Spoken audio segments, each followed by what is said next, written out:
faz um gesto com um ditador sanguinário desse. Ou seja, o Lula aplaude esse tipo de canalha, de crápula.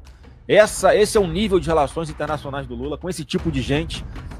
O Lula que manda o seu vice-presidente Geraldo Alckmin para a posse do ditador terrorista lá no Oriente Médio, o cara do Hamas. Olá, Edu Carvalho, melhor canal de cortes do YouTube. Eu conto imensamente aqui com o like de vocês, que você mande o programa nos seus grupos de WhatsApp, e esses fatos que nós vamos revelar e entender melhor aqui hoje, chegarem ao máximo de pessoas possível. Então, manda o programa para os amigos e manda o programa para os inimigos, especialmente esse, porque esse é o Paulo Figueiredo Show. Eu pergunto se essa questão de varas especiais e prisões especiais para as organizações criminosas é algo que você pretende... Pretendo, e eu tenho que fazer igual lá em El Salvador. Um outro mito que eles derrubaram lá, Paulo. As pandilhas que eram rivais, todo mundo cumprindo pena junto, na mesma cela. Não tem que separar por facção, não. Eles se entendem aqui dentro.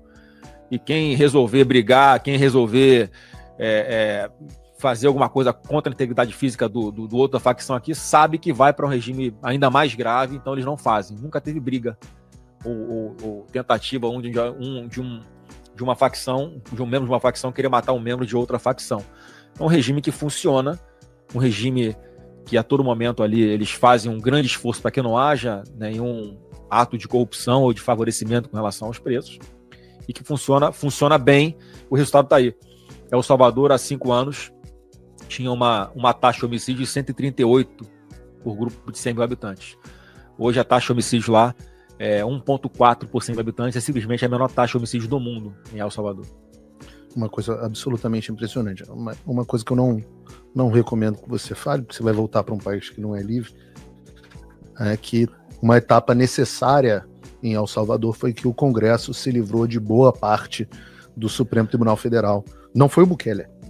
As pessoas pensam que foi o Bukele. Não. Por isso que isso se conecta ao que você falou de reformas e de um Congresso mais ativo. Mas o Congresso se livrou de boa parte do Supremo Tribunal Federal. Mas assim, o Bukele se elege com o Congresso.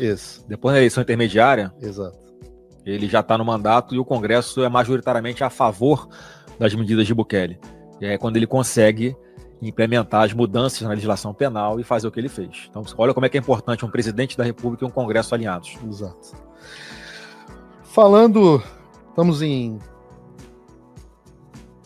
El Salvador, vamos para Venezuela, porque essa semana a gente estava até junto no dia que aconteceu, foi uma semana animada com a ação do Trump, que arrancou o ditador da Venezuela, Nicolás Maduro, e trouxe para ser julgado aqui nos Estados Unidos. Eu queria tua avaliação, o que você achou, quais foram as tuas impressões? A gente tem que dar os parabéns ao presidente Trump pela coragem de ter dado um duro golpe num narco-estado. E é bom que todos saibam, né? O próprio Nicolás Maduro, ele responde a um processo aqui nos Estados Unidos, acusado de ser chefe de uma organização narcoterrorista. Então ele estava foragido. E o presidente Trump toma essa medida e é um duro golpe nas principais rotas de tráfico internacional de armas, de drogas, e que alimentava outros países, outras ditaduras, inclusive, a suspeita ali de eles serem uma espécie de hub de crime organizado do mundo inteiro. O Brasil sofria muito com isso aqui. Então, assim, eu fico... É uma coisa que eu meço a minha alegria pela alegria do povo de lá. Então, cara, como é que o povo venezuelano está comemorando terem conseguido se libertar de um ditador? E tem gente aqui no Brasil que está criticando. Quer dizer, cara, ninguém sabe melhor a realidade do que está acontecendo lá do que o próprio povo venezuelano. O Paulo, foram mais de 8 milhões de venezuelanos que fugiram de lá por medo da perseguição, para fugir da miséria, porque é um país que tem a maior reserva de petróleo do mundo. Essa riqueza não é distribuída para a população, é roubada, é desviada. Você vê que lá tá lá o Nicolás Maduro gordinho, comendo a picanhazinha, carnezinha pingando sangue com a cervejinha. Foi no Salt Bear. E o povo comendo cachorro de verdade, cara. Tem aí matérias na internet dizendo, olha, estamos aqui passando fome, os cachorros são magos, os cachorros têm que ter força para fugir da gente, se a gente vê um cachorro, a gente pega. Tem imagens de pessoas pegando comida de dentro do caminhão de lixo e comendo na frente das câmeras, porque estão morrendo de fome, não tem mais o que comer. Essa é a Venezuela que começou a ser libertada. Então, assim, há um alento ali de que esse foi o primeiro passo para que o povo venezuelano volte a ter uma esperança de viver uma democracia, volte a ter uma esperança de prosperidade. Diversos vídeos também de familiares dizendo, olha, agora nós vamos finalmente conseguir reunir a família de novo. Cara, como é que você não fica feliz com um negócio desse?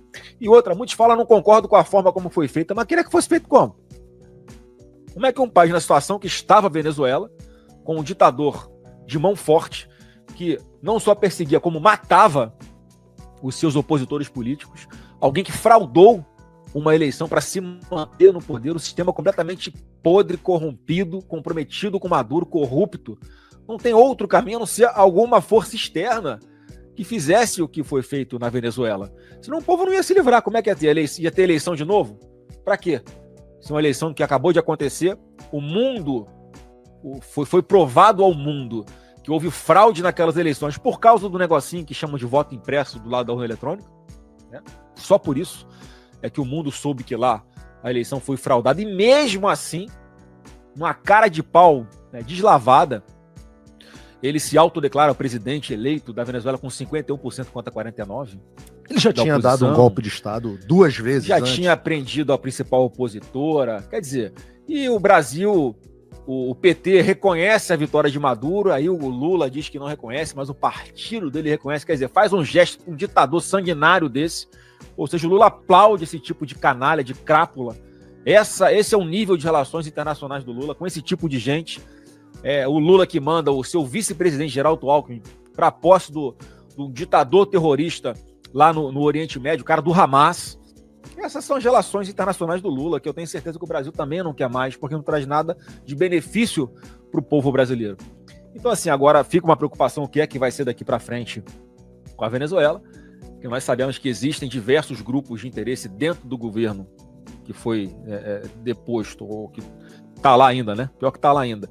E outros grupos que são organizações criminosas paralelas, tem lá cubano pra caramba, que são especializados em guerrilha, que faziam inclusive a segurança, ou mantinham em cativeiro o Maduro, a gente não sabe até agora se mantinha em segurança o Maduro, ou se estavam ali colocando ele em cativeiro para evitar que ele fizesse uma delação, caso fosse ali libertado, vamos dizer assim, pelos americanos. Tem aquela organização ALN também, que é aquele grupo de libertação nacional, movimento bolivariano, que é também altamente armado. Tem as Farc, tem ali pessoas de grupos mercenários russos. Então, assim, tem de tudo dentro da Venezuela, que se não tiver ali, nesse primeiro momento, um governo forte, para dar um direcionamento e tomar mais algumas medidas de força ali dentro, é capaz do problema, ao invés de melhorar, se agravar na Venezuela. Então vamos aguardar os próximos passos, que Deus dê sabedoria para quem vai tomar conta ali da Venezuela, para que coloque de verdade o interesse do povo venezuelano na frente, para que eles possam voltar a ter felicidade e esperança de prosperarem na vida. Trump diz que, por enquanto, quem vai tomar conta é o Marco Rubio. Vamos ver como é que vai ser. Mas conectando aí, você falou de delação, agora o fato é que Maduro está aqui nos Estados Unidos, está em Nova York, vai ser julgado não pelo Trump, mas por uma corte em Nova York, com todo o devido processo legal com os Estados Unidos. As pessoas, vou abordar isso no programa de amanhã, com mais detalhes, mas as pessoas precisam entender que não foi uma decisão do Trump. Aqui nos Estados Unidos, para você ser denunciado, a denúncia precisa ser aceita por um júri popular. Então, a denúncia contra o Maduro foi uma denúncia feita em Nova York, aceita por um juiz e por um júri popular, para que ele chegasse na situação dele de mandado de captura com a recompensa, que é a maior recompensa. 50 milhões de dólares. 50 milhões de dólares. Será que vai para algum Marine daqueles, né? Algum Delta Force daqueles? Mas, enfim. Eu olho isso e olho uma série de coisas que eu não podia nem falar como comentarista na televisão em 2022, né? A relação, por exemplo, do PT com Maduro, a relação do Lula com Maduro, a relação das Farc como fundadora do Foro de São Paulo, toda a conexão do Foro de São Paulo com o narcotráfico. Assim, as evidências são muito... A própria... Você tem o caso do Petro, né? O próprio problema do Petro, que o Trump... Tá com medo, né? Que tá com medo. Né? Bom, eu também estaria. O próprio Petro na Colômbia, toda essa conexão que, né, a gente só enxerga aparências delas de vez em quando, como um ministro que agora era ministro da Justiça, agora é ministro do Supremo Tribunal Federal, que entra na maré livremente, como outro que bota o boné do CPX, mas não, o CPX não é criminoso, embora todo mundo que lida com segurança pública não é só porque é. tem CPX nos fuzis que são apreendidos pela Polícia Civil lá no Complexo Alemão, que aquilo quer dizer que era o tráfico, não. Não, né? Então, a gente olha todo esse tipo de coisa e eu pergunto para você acha que pode ter alguma consequência para o Brasil? Até o fato da Cuba, né? Cuba tão alinhada, Cuba fazendo a segurança do Maduro. Toda essa turma senta junto, né? O Lula admite, olha, nós fomos o Foro de São Paulo, nós tiramos a direita do poder. Você acha que pode sobrar alguma coisa para o Brasil? Eu acho que pode sobrar para o Lula, porque eu não tenho dúvida que ele vai ser delatado. O Maduro vai delatar o Lula, porque o Lula fundou junto com o Fidel Castro. Olha como é que o movimento democrático. Exato. Lula funda com o Fidel Castro, em 1990, o Foro de São Paulo, que nada mais é do que uma organização em que hoje eu enxergo dessa forma, a minha opinião é essa, eles saqueavam seus próprios países para um ajudar o outro financeiramente e se sustentarem no poder, né? Enfim, manterem o povo na miséria, enquanto eles vivem na riqueza, enquanto eles fazem passeios de luxo, eles têm uma vida super confortável e maravilhosa e o povo se ferrando na ponta da linha. Então esse era um projeto deles de domínio da América Latina inteira. Então, com o dinheiro da corrupção, por intermédio dessa associação que eles formaram no Foro de São Paulo, isso ia sendo utilizado para garantir, pagar marqueteiro da campanha do Lula. Foi isso que foi usado. Exato. Isso foi, não sei o que eu tô falando, isso tá no papel dela. Fora os marqueteiros, fora o dinheiro da campanha do Lula na Venezuela. Qual foi o marqueteiro? Foi o João? Foi o João. O João. João Saldo, não é? João. Daqui a pouco eu vi o nome dele aqui, com a Mônica, que era outra lá, que era a que fazia, né? Tinha a empresa de marketing com ele. É o dinheiro que pode ser usado para fraudes em eleições. No dia que Maduro foi preso, eu não entendi bem porquê, Paulo, mas no dia que o Maduro foi preso, o Trump posta na rede social dele, na Truth Social, um vídeo sobre as fraudes nas eleições nos Estados Unidos. João Santana. Sobre a fraude, quer dizer, por que o Maduro é preso e o Trump rapidamente está falando de fraude em eleições? Não é uma coisa aleatória, no meu ponto de vista. Só que é um assunto que a gente não pode nem ficar aprofundando, né, porque o maior interessado em fazer investigação sobre possíveis problemas nas eleições, que é o TSE, proíbe a polícia de investigar. Aliás, só investigou quando o Bolsonaro se elegeu em 2018. O Bolsonaro se elege em 2018. Então vamos abrir uma investigação de ofício para ver se não houve fraude nas eleições. Todas as outras eleições, inclusive a última, em que o Lula venceu, a gente não pode investigar, que foi o que nós sempre defendemos, mais transparência, mais segurança. Então, assim, eu acho que pode sobrar porque o Maduro, sem dúvida alguma, tem essa ligação umbilical, comercial, financeira, pelo menos com o Partido dos Trabalhadores, que tem no Lula sua principal figura. Eu acho que pode vir a muita coisa ali, sim, que não vai me surpreender, mas que vai surpreender muita gente aqui no Brasil, porque sem dúvida alguma o Maduro e o Lula, carne e unha, parça em diversas áreas, e com essa acusação, inclusive, não sei se é verdade, a acusação nos Estados Unidos está pedindo pena de morte para o Maduro. Quer dizer, para ele escapar de uma pena dessa, com tanto mal que ele já fez, alguma coisa ele vai ter que entregar. A relação dele com o Lula já não estava muito boa, porque estava se sentindo desprestigiado, né? O Maduro se sentindo desprestigiado pelo Lula. Ô, companheiro, como é que pode, né? Você não está me defendendo aqui, os Estados Unidos estão ameaçando invadir, você não fala nada.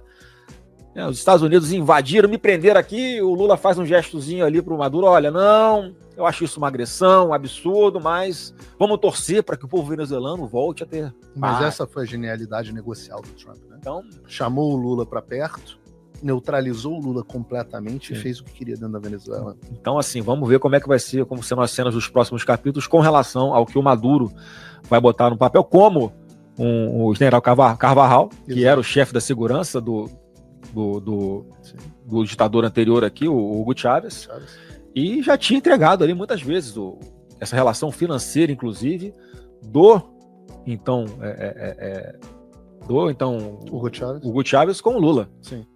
Então vamos ver se vem alguma confirmação, algo a mais. Então, essas acusações do general Carvajal, pelo que eu tenho conhecimento, já estão no papel, inclusive, no processo que ele responde aqui nos Estados Unidos. Então, assim, é uma pena que a gente tenha na presidência da República alguém que pese sobre ele tantas suspeitas absurdas como essas, né? E parece que o Nicolás caiu de Maduro. Para quem achava que Donald Trump havia desistido de combater a esquerda aqui na América Latina pelo fim da Magnitsky, estava enganado. Donald Trump não desistiu e eu convido você a não desistir também. Deixe seu like se você gostou dessa captura, comenta aqui o que você acha que vai acontecer nos próximos dias e eu te convido a acompanhar o passo a passo do que está acontecendo aqui na América Latina e qual vai ser o impacto disso no Brasil. Se inscrevendo no canal e ativando o sininho das notificações para você não perder nada. Eu vou estar trabalhando dia e noite para trazer as melhores informações e análises do que está acontecendo no Brasil e no mundo aqui no canal Olavo é do Carvalho. Lembrando que eu tenho vídeos novos no canal todos os dias às 18, 19 e 20 horas. Então não perde tempo e ativa o sininho das notificações. Se você quer ajudar ainda mais o meu trabalho, você pode se tornar membro aqui do canal e fazer parte de quem não desiste do Brasil. Vai ter o link aqui na descrição do vídeo para você se tornar membro do canal e receber na frente os vídeos que vão ao ar às 18, 19 e 20 horas. A gente sempre dá prioridade para os nossos membros. Já são mais de 300 membros aqui no canal e eu te convido a fazer parte.